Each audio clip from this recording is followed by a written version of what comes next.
유통공룡 쿠팡의 독주. 이제는 멈춰야 할 때? 여러분, 요즘 새벽 배송 없이 살 수 있으신가요? 자기 전 클릭 한 번이면 다음날 아침 문 앞에 물건이 와 있는 이 편리함. 사실상 우리 생활의 필수 요소가 됐죠. 그런데 이 편리함 뒤에 가려진 무서운 진실이 있습니다.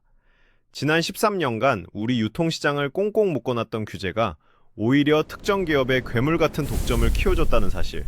알고 계셨나요? 오늘은 최근 유통업계를 뒤흔들고 있는 새벽 배송 규제 철폐 논란과 그 이면의 쿠팡 사태에 대해 깊이 있게 파헤쳐보겠습니다. 사건의 시작은 2012년으로 거슬러 올라갑니다. 당시 정부는 전통시장과 골목상권을 보호하겠다며 유통산업발전법을 개정했습니다. 대형마트와 SSM, 자정부터 오전 10시까지 영업을 못하게 하고 이 시간에는 온라인 배송도 금지한 거죠. 취지는 좋았습니다. 하지만 결과는 어땠을까요? 대형마트의 손발이 묶인 사이 이 규제에서 자유로웠던 이커머스의 강자, 쿠팡이 시장을 통째로 집어삼켰습니다.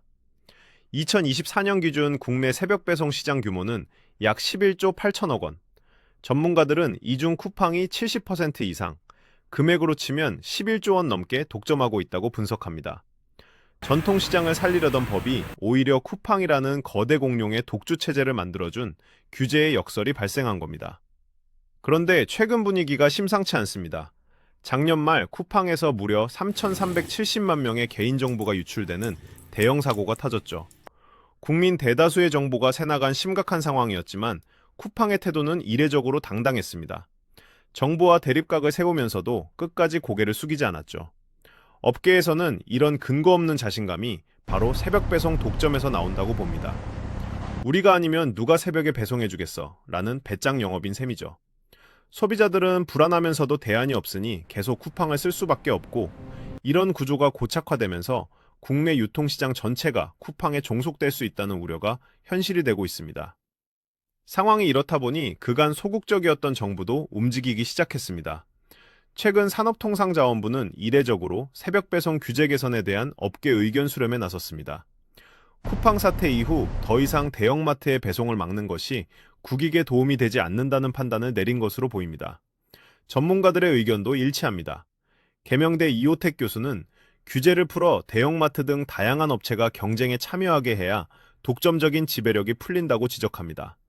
즉, 대형마트에도 새벽 배송의 길을 열어줘서 진검승부를 하게 만들어야 한다는 거죠. 그래야 기업들이 서비스 경쟁을 하고 보안에도 더 신경을 쓰며 결국 소비자에게 혜택이 돌아가는 선순환 구조가 만들어집니다.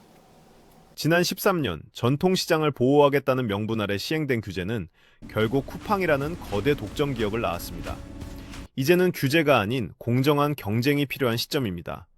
대형마트와 SSM이 새벽 배송 시장에 정상적으로 진입해 쿠팡의 독주를 견제할 수 있을 때 비로소 우리 유통 생태계는 건강해질 수 있습니다. 정부의 이번 규제 철폐 움직임이 단순히 한 기업을 겨냥한 것이 아니라 소비자들의 선택권을 넓히고 시장의 공정성을 회복하는 전환점이 되기를 기대해 봅니다. 여러분은 어떻게 생각하시나요? 새벽 배송 규제, 이제는 정말 풀어야 할 때일까요? 댓글로 여러분의 의견을 남겨주세요. 오늘 영상이 도움되셨다면 구독과 좋아요 부탁드립니다. 시청해주셔서 감사합니다.